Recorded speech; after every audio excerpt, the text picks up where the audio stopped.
Assalamu alaikum warahmatullah. Welcome to KMS 9035 Solution. যারা দেখছেন তাদের সবাইকে জানাচ্ছি আন্তরিক মোবারকবাদ এবং যারা আমার চ্যানেলটি সাবস্ক্রাইব করেছেন তাদের সবাইকে জানাচ্ছি অশেষ ধন্যবাদ এবং যারা এখনো আমার চ্যানেল সাবস্ক্রাইব করেননি প্লিজ সাবস্ক্রাইব মাই চ্যানেল। আজকের আলোচ্য বিষয় হচ্ছে সমাস দশম থেকে 40তম বিসিএস প্রিলিমিনারি প্রশ্নের ব্যাখ্যা সহ সমাধান। চলুন আলোচনাটি শুরু করা যাক। 1 নম্বর প্রশ্ন হচ্ছে কোনটি ব্যতিহার বহুব্রীহি উদাহরণ। তো বহুব্রীহি বলতে বোঝায় যে সমস্ত পদ ভিন্ন একটি অর্থ প্রাধান্য পাবে, অর্থাৎ নতুন অর্থ দিবে। আর ব্যতিহার শব্দের অর্থ হচ্ছে বিনিময় বা পরস্পর একই আচরণ বা একই কাজ বোঝাবে। তার মানে আমরা বলতে পারি যে বহুব্রীহি সমাসে দুটি একরূপ বিশেষ্য দিয়ে এক জাতীয় কাজ বোঝায় তাকে ব্যতিহার বহুব্রীহি সমাস বলে। আমরা কথাটা যদি আরো সহজভাবে বলতে চাই সেক্ষেত্রে বলতে পারি সমস্ত পদে দ্বিরুক্তি হবে এবং এক জাতীয় পারস্পরিক কাজ বোঝাবে। এই দুইটা কথা মনে রাখলেই হবে। তো যেমন আমরা একটা উদাহরণ দেখি, কানে কানে যে কথা, কানাকানি, হাতে হাতে যে যুদ্ধ, হাতাহাতি। তো এখানে দেখতে পাচ্ছি এক জাতীয় বিশেষ্য কানে কানে এবং কানাকানি দ্বারা ভিন্ন মানে এক জাতীয় পারস্পরিক কাজ বোঝাচ্ছে। আবার হাতে হাতে যুদ্ধ, হাতাহাতি, এখানে হাতে হাতে এক জাতীয় বিশেষ্য এবং পারস্পরিক এক জাতীয় কাজ করা বোঝাচ্ছে। তো সুতরাং সঠিক আনসারটি হবে ঘ, কানাকানি। তারপর আমরা অন্য অপশনের বিশ্লেষণটাও দেখি। শুরুতে হচ্ছে নাবোধক অব্যয় থাকবে, যেমন নাবোধক অব্যয়, এবং ব্যাস বাক্যে যার অর্থটা থাকবে, অর্থাৎ নেই, জানা যার, অজানা। এরকম হলে সেটাকে আমরা ন ইয় বহুব্রীহি সমাস বলি। আরো একটি বৈশিষ্ট্য হয়েছে নয় বহুব্রীহি, এটা মানে পদটি হচ্ছে সমস্ত পদটি বিশেষণ হিসাবে কাজ করে, এটা আমরা মনে রাখতে পারি। দোতলা, এটা হচ্ছে প্রত্যয়ান্ত বহুব্রীহি। প্রত্যয়ান্ত বহুব্রীহি চেনার উপায় হচ্ছে সমস্ত পদের শেষে প্রত্যয় যুক্ত হয়, আ, এ, ও, এই তিনটি প্রত্যয়ের যে কোনো একটি যুক্ত হয়। এখানে আমরা দোতলা, এখানে আ প্রত্যয় যুক্ত হয়েছে, এটা দেখতে পাচ্ছি। 80-20, এটি হচ্ছে বেধীকরণ বহুব্রীহি। তো বেধীকরণ বহুব্রীহি হচ্ছে বিশেষ্য যোগ বিশেষ্য হয়। যেমন এখানে দেখতে পাচ্ছি 80-তে 20 যার, 80-20। তো 80-20 দ্বারা কিন্তু 80 মানে অর্থ হচ্ছে দাঁত, দাঁতকেও বোঝাচ্ছে না, 20কেও বোঝাচ্ছে না, 80-20 দ্বারা বোঝায় সাপ।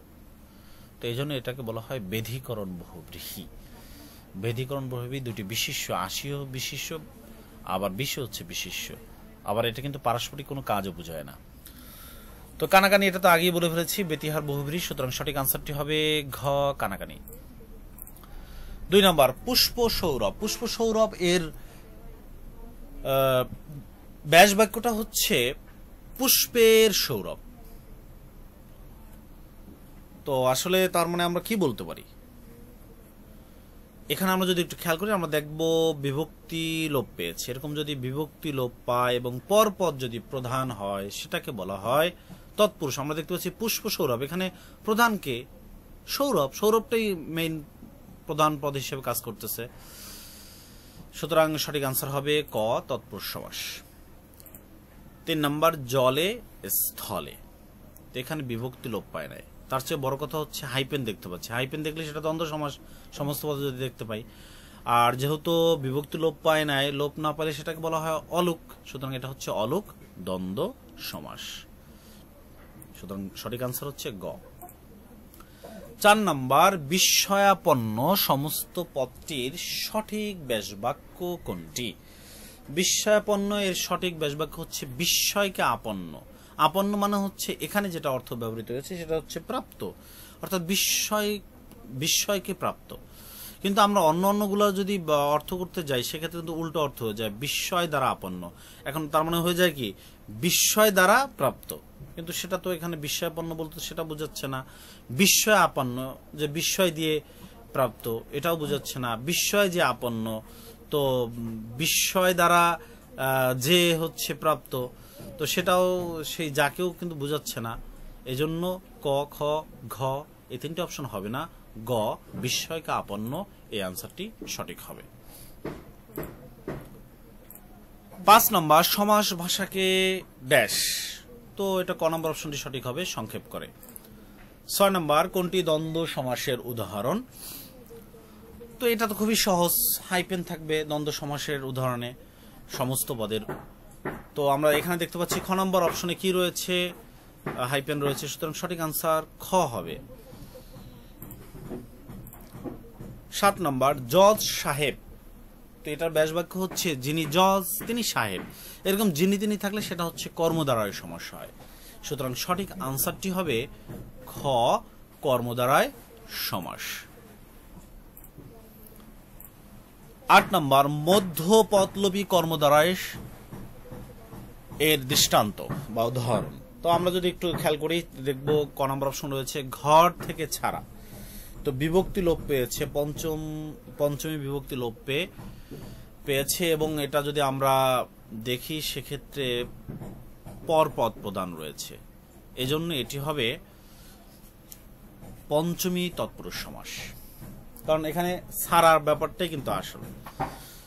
খ নাম্বার দেখতে পাচ্ছি অরুণের মতো রাঙা, অরুণ রাঙা, তো এখানে কিন্তু রাঙা এটা প্রাধান্য পেয়েছে, পরপদটি প্রাধান্য পেয়েছে এবং তুলনা বুঝেছে, এরকম পরপদ প্রদান প্লাস তুলনা এরকম যদি বোঝায় সেটা হচ্ছে কর্মদ্বারায় সমাস, তো এটা হচ্ছে উপমান কর্মদ্বারায় সমাস। তারপর হচ্ছে গ, হাসি মাখা মুখ, তো এখানে হাসি মাখা মুখ এটি হচ্ছে মধ্যপদ মাখা, এটা বিলুপ্ত হয়েছে, এরকম মধ্যপদ যদি বিলুপ্ত হয় সেটা হবে হলো মধ্যপদলোপী কর্মদ্বারায় সমাস, এবং এখানে মুখটা কিন্তু প্রাধান্য পেয়েছে, তো পরপদ প্রাধান্য পেয়েছে এবং মধ্যপদটা কি বিলুপ্ত হয়েছে, এরকম যদি হয় সেটাকে আমরা বলি হচ্ছে মধ্যপদলোপী কর্মদ্বারায় সমাস, তো সঠিক আনসার গ হবে। আর ঘ নাম্বারটা কেন হবে না, কারণ এখানে ব্যাপিয়া ব্যক্তি অর্থে ব্যাপিয়া হয়েছে, অর্থাৎ ব্যক্তি অর্থে ব্যাপিয়াটা বিভক্তি হয়েছে, যেটা আমরা দ্বিতীয় বিভক্তি হয়ে থাকে, সুতরাং ক্ষণ স্থায়ী, এটা হচ্ছে দ্বিতীয় তৎপুরুষ সমাস, সুতরাং সঠিক আনসার গ হবে, হাসি মাখা মুখ, হাসি মুখ। 9 নম্বর, প্রত্যক্ষ কোনো বস্তুর সাথে পরোক্ষ কোনো বস্তুর তুলনা করলে প্রত্যক্ষ বস্তুটিকে বলা হয় উপমেয়, সুতরাং সঠিক আনসার গ। চাঁদ মুখ এর ব্যাস বাক্য হলো চাঁদের মতো মুখ, বা আমরা এটাকে এভাবে বলতে পারি চাঁদের মুখ চাঁদের ন্যায়, এভাবে কিন্তু আমরা বলতে পারতাম, কিন্তু যেহেতু ওটা নাই অপশনে, সুতরাং খ নম্বর অপশনটি সঠিক হবে। 11 নম্বর, যে সমাসের পূর্বপদ সংখ্যাবাচক এবং সমস্ত পদের দ্বারা সমাহার বোঝায় তাকে বলে দ্বিগু সমাস, সুতরাং সঠিক আনসার ঘ। 12 নম্বর রয়েছে বহুব্রীহি সমাসবদ্ধ পদ কোনটি? আমরা বহুব্রীহি বলতে বুঝি যে সমস্ত পদ দ্বারা বা সমাসবদ্ধ পদটি দ্বারা ভিন্ন একটি অর্থ বোঝাবে, অর্থাৎ পূর্বপদ এবং পরপদ কোনটি অর্থে প্রাধান্য পাবে না। যেমন আমরা বহুব্রীহি এই শব্দটাকে যদি ভাঙাই, বহু অর্থ অনেক, ব্রীহি অর্থ দান, বহুব্রীহি অর্থ অনেক দান, কিন্তু এখানে বহুব্রীহি দ্বারা কিন্তু অনেক ধানকে বোঝাচ্ছে না, সমাসের একটি নামকে বোঝাচ্ছে, সুতরাং বহুব্রীহি নিজেও কিন্তু একটি বহুব্রীহি সমাসবদ্ধ পদ। তো যাই হোক, আমরা এখন অপশনগুলো একটু দেখি। জনশ্রুতি, এটি ব্যাস বাক্য হচ্ছে জন দ্বারা শ্রুতি, তো এখানে যদি আমরা একটু খেয়াল করি, জন দ্বারা শ্রুতি দ্বারা তৃতীয় বিভক্তি এটা লোপ পেয়ে হয়েছে, এবং শ্রুতি এটাই কিন্তু প্রাধান্য পেয়েছে, সুতরাং এটা হচ্ছে তৃতীয় তৎপুরুষ সমাস। তারপর অনমনীয়, নেই নমন যার, এটা হচ্ছে নয় বহুব্রীহি সমাস, নয় বহুব্রীহি সমাস, যেহেতু এখানে শুরুতে নাবোধক অব্যয় হয়েছে এবং ব্যাস বাক্যের শেষে যার হয়েছে, আবার সমস্ত পদটি বিশেষণ হিসাবে ব্যবহৃত হয়েছে। তো সার্বিক বিবেচনা করে এটা নয় বহুব্রী সমাস। তারপর যদি আমরা দেখি খাস মহল, খাস যে মহল এটা হচ্ছে কর্মদ্বারায় সমাস, সাধারণ কর্মদ্বারায় সমাস। কারণ এখানে মহলটাই হচ্ছে মেইন, পরপদটা প্রদান পেয়েছে এবং পরপদ তো প্রদান পেল এবং তার সাথে তুলনা ব্যাপার রয়েছে। কেমন? সেটা হচ্ছে খাস। এরকম তুলনা যদি হয়, যদি কারোর সাথে এখানে তুলনা করা হয় না, সাধারণ কর্মদ্বারায় সমাজে আমরা আসলে তুলনাটা অতটা পারফেক্টলি দেখতে পাই না। তপবন এটা হচ্ছে তপের নিমিত্তে বন। তো এখানে নিমিত্ত চতুর্থী বিভক্তি লোপে হয়েছে, সুতরাং এটা চতুর্থী তৎপুরুষ সমাস। যাই হোক, সঠিক আনসার হবে, যেহেতু বহুব্রী আমরা পেয়েছি খ নাম্বার অপশনে, সুতরাং সঠিক আনসারটি হবে খ, অনমনীয়। 13 নম্বর লাঠা লাঠি, এটা খুবই সহজ। লাঠা লাঠি আমরা দেখতে পাচ্ছি দ্বিরুক্তি এবং এটা পারস্পরিক একই কাজকে বোঝাচ্ছে, এজন্য এটা হবে ব্যতিহার বহুব্রীহি সমাস। এখন আমরা একটু আলোচনার সাপেক্ষে প্রাদি সমাসটা একটু বলে নেওয়া দরকার, যেহেতু অন্যান্য সমাস নিয়ে আলোচনা হচ্ছে, প্রাদিটা নিয়ে আলোচনা হয়নি এখন পর্যন্ত। সেটা হচ্ছে প্রাদি সমাস বলতে বোঝায় যে সমাসের পূর্বপদে হচ্ছে উপসর্গ থাকে, সেই উপসর্গ কি প্র, পরা, অপ, এই উপসর্গগুলো থাকে। এই উপসর্গ যে কোনো একটি উপসর্গ থাকে এবং এর পরে হচ্ছে কৃদন্ত পদ যুক্ত হয় এবং তারপর হচ্ছে নাম পদযুক্ত হয়। যুক্ত হয়ে যে সমাস গঠিত হয় সেটাকে বলা হয় প্রাদি সমাস। যেমন প্রভাব, প্রকৃষ্টভাবে বা প্রকৃষ্টভাব। তো এখানে আমরা এখানে কিন্তু আমরা উপসর্গ পেলাম প্র, তারপর কৃষ্ট এখানে কৃদন্ত পদ পেলাম, তারপর ভাব এটা নাম পদ পেলাম। এটা মিলে যে সমাসটা হলো সেটাকে আমরা বলবো প্রাদি সমাস। তিনটা কথা মনে রাখতে হবে, উপসর্গ অর্থাৎ প্র, পরা এবং অপ, তারপর হচ্ছে কৃদন্ত পদ, তারপরে হচ্ছে নাম পদ।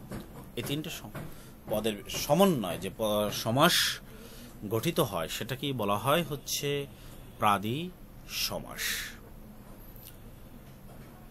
তারপর দেখি, আর দেখবো না যেহেতু আমাদের লাঠালাঠি এটা আমরা আগে বলে ফেলেছি। খ নম্বর অপশনটি সঠিক হবে ব্যতিহার বহুব্রী সমাস। এরপর 14 নম্বর অপশনটি দেখি, নবান্ন শব্দটি কোন প্রক্রিয়া গঠিত? এটা খুবই গুরুত্বপূর্ণ, এটা বিভিন্ন প্রতিযোগিতামূলক পরীক্ষা আসে এবং আমরা অনেকেই ভুল করি। অনেকে আমরা ভাবি সন্ধি হবে, কি নবযোগ অন্ন নবান্ন, তো সন্ধি দ্বারা গঠিত হয়েছে।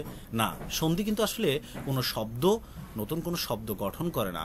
সন্ধি যেটা করে সেটা হচ্ছে পাশাপাশি দুইটি ধ্বনিকে সংযুক্ত করে তারপর হচ্ছে উচ্চারণের সহজ করে, উচ্চারণটা সহজ করে। কিন্তু এখানে সমাসটা হচ্ছে সঠিক হবে, কারণ কি সমাস একাধিক পদকে সংক্ষেপ করে নতুন একটি শব্দ গঠন করে। সুতরাং সঠিক আনসারটি হবে ক, সমাস।